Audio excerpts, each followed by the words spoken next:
சாப்பிட்டெல்லாம் முடிச்சாச்சு. இதோ தர்ஷனத்துக்கு கிளம்பிட்டோம். ஸோ தர்ஷனம் டிக்கெட்ஸ் மொத்தமே 3. ஒன்று வந்து ஃப்ரீ தர்ஷனம் டிக்கெட், சர்வ தர்ஷனம் சொல்லுவாங்க. இன்னொன்று 300 ரூபாய்க்கான ஸ்பெஷல் தர்ஷனம் சொல்லுவாங்க. 3வது திவ்ய தர்ஷனம். இது வந்து எஸ்பெஷலி மலைக்கு ஏறி வராங்க இல்லையா, ஸோ அவங்களுக்கான டிக்கெட்ஸ் தான். அலப்பரி நம்ம டோல்கேட் பார்த்துருப்போம் இல்லையா, அங்க இருந்து டைரக்டா அவ்வளோ தூரம் நடந்து நம்ம மலைக்கு ஏறி வருவாங்க. ஸோ அவங்களுக்கு தான் இந்த டிக்கெட்ஸ் எல்லாமே ப்ரொவைட் பண்ணுவாங்க.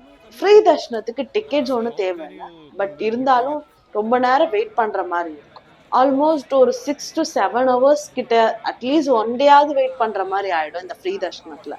ஆனா இந்த ஸ்பெஷல் தர்ஷனத்துல ஒரு 4 hours நம்ம வெயிட் பண்ணா போதும், சாமி தர்ஷனத்தை போய் பார்த்துட்டு வந்துடலாம். இன்னுமே திவ்ய தர்ஷனம் உங்களுக்கு பாத்தீங்கன்னா டைரக்டாவே சாமியை பார்த்துட்டு வந்துடலாம். தர்ஷனத்துக்கு போக போறோம். ஸோ உள்ள மொபைல் போன்ஸ் எதுவுமே அலோட் கிடையாது. ஸோ கொஞ்ச நேரத்துக்கு உங்களுக்கு உள்ள இருக்கிற விஷுவல்ஸ் வராது. வெளியே இருந்ததுக்கு அப்புறம் நம்ம பார்க்கலாம்.